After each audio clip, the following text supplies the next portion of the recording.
Good morning, everybody. My name is Alex, and today I've got something good.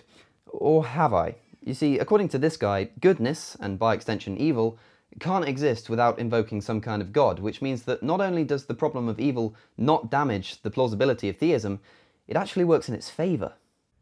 Ladies and gentlemen, does evil disprove God? Some atheists say it does. While it is a very difficult and expansive issue, certainly nothing we're going to answer here completely in 2 minutes, I can say this: I don't think evil can disprove God. In fact, if evil exists, God exists. It's exactly the opposite. Evil disproves atheism. Okay, I'm just going to jump in here for a second. You can't disprove atheism. Atheism isn't an active belief system that can be held up to scrutiny like organized religion can. Can you disprove people who don't believe in unicorns? You can't, because that's not where the burden of proof lies. You say why? Why? Well, in order for evil to exist, good must exist. But in order for good to exist in an objective sense, God must exist. Now, how many times have we heard this argument? For good to exist, God must exist, because for good to exist, there must be some kind of objective starting point for morals to be based upon. And therefore, because good exists, God must exist, right? Wrong. You've made two errors here. Firstly, although it's probably correct that there does need to be some kind of basis for objective moral truths if they exist, I don't see why this would need to be a god, and I certainly don't see why this would need to be a specific god, for instance, the god of Christianity. Secondly, you're assuming that objective moral truths exist, which, if you ask me, they don't, and they can't. It doesn't make any sense. Firstly, you say this: in order for evil to exist, good must exist. Which is absolutely true in the sense that darkness can't really exist without light, because they'd be indistinguishable and undefinable. But then you say this: but in order for good to exist in an objective sense, God must exist. Who said anything about talking in an objective sense? So what you're assuming here is that the evil that people refer to when they try to criticize the idea of an omnibenevolent God is objective. Whereas I would argue that it's absolutely not. When we talk about evil concerning the criticism of the supposedly all-loving God, we generally categorize it into two types. Firstly, you have the natural evil, which are things like earthquakes, and secondly, you have the man-made evil, which are things like murder and rape. As for the first category, things like earthquakes, tsunamis, and plagues, we have to understand that the only reason that we perceive these things as evil is because they're harmful to us as humans. Now, of course, this worked fine within the religious narrative for years, because according to these narratives, humans are the sole purpose of the universe. This is why I can imagine that it came as a bit of a kick in the teeth when we realized that humans are far from the sole focus of this universe. You see, now we know that not only is the vast majority of this universe completely uninhabitable, like I mentioned in my last video, but also we humans have existed for the smallest, briefest, imaginable amount of time in comparison to the age of the Earth, let alone the entire universe. So my question to you is, do you really believe that these natural disasters are intrinsically evil or not? Because if you do, then you have to explain how these things were malicious before humans were around to experience them. And by extension, is the volcanic activity that's happening on Io as we speak evil? Can you justify that opinion even though there's no humans there to experience it? I don't think you could.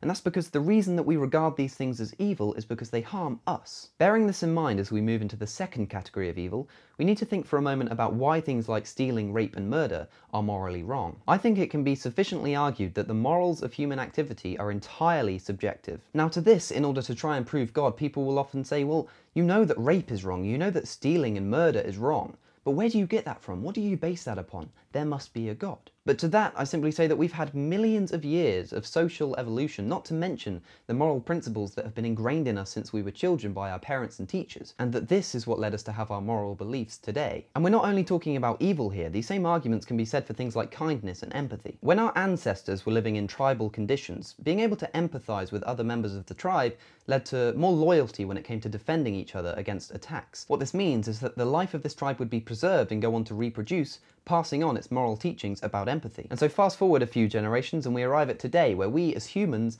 experience this seemingly inexplicable emotion of empathy. And because it's so difficult to explain why we feel these emotions, people would often look to the heavens for an answer. But these things can actually be relatively easily explained through completely natural processes. And because we've had so long to pass down these morals from generation to generation, although these things aren't objective moral truths, they may as well be, because they're so deeply ingrained in us that they feel as though they are. And this is precisely what I think leads to the illusion that these things are actually objective moral truths, and therefore there must be some kind of basis for them, in other words, a God. So evil doesn't disprove God, because you wouldn't even know what evil was unless good existed, and you wouldn't know what good existed unless God himself existed. because God is the standard of good. Again, I really don't understand this idea that if objective moral truths did exist, there must be some kind of basis, therefore Christianity is true, therefore he exists. How do you know the nature of what these morals are based upon? How do you know that it's a God? How do you know the gender of this God? How do you know that your God is the right God? So yes, this may be an interesting, if flawed, argument, but all you're arguing for is the existence of some kind of basis for these morals. This holds absolutely no bearing on whether this basis is an omniscient God, and certainly no bearing on the nature of this God and which religious doctrine he or she prefers. Evil doesn't disprove God. It may prove there's a devil out there, but it can't disprove God. Now, we can ask a lot of questions as why would a good God allow evil to continue? And that's what we do in the book, Stealing from God, Why Atheists Need God to Make Their Case. So if you want to go much deeper into that topic, you can. Okay, there's pretty much two ways to explain away why an omnibenevolent God would allow evil to happen. Firstly, you'll often see people argue that God simply works in mysterious ways, but this is unsatisfactory because you're so certain when good things happen that these things are attributable to God and God's plan. If your favourite sports team wins, or if a relative survives some kind of disease, you thank the Lord and you just know that it's because of God that these things happened. Yet when the tables are turned and your sports team doesn't win, or when your relative dies, oh well, God works in mysterious ways, right? We can never understand him. No, it doesn't work like that. Secondly, you'll often hear people argue that life is just a test, and so when a tsunami comes and wipes out an entire generation of innocent children, well, they're just on a first-class ticket to heaven. To which my response is always, how dare you? How dare you trivialize the suffering of countless human beings across this planet by attributing it to your God's mysterious ways? It's insulting to the families, to the friends, and to the memories of the innocent people who perish in natural disasters.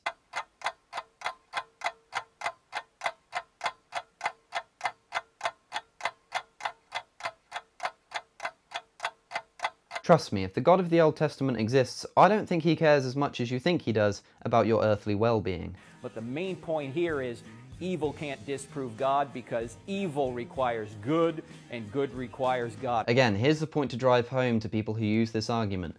Good only needs God if objective moral truths exist, which they don't. In fact, C.S. Lewis put it this way. He said, the shadows prove the sunshine. In order to have shadows, you have to have sunshine. Oh, you can have sunshine without shadows, but you can't have shadows without sunshine. You can have good without evil, but you can't have evil without good. No, it doesn't work like that. Yes, evil can't exist without good, but good also can't exist without evil. In the same way that light can't exist without darkness, and darkness can't exist without light, because you wouldn't be able to even define them. A shadow can't exist without sunlight because it's caused by sunlight. Darkness isn't caused by light, and light isn't caused by darkness. It doesn't work in the same way. Also, hey, look, it's a shadow without sunlight. So evil doesn't disprove God. It actually shows God exists.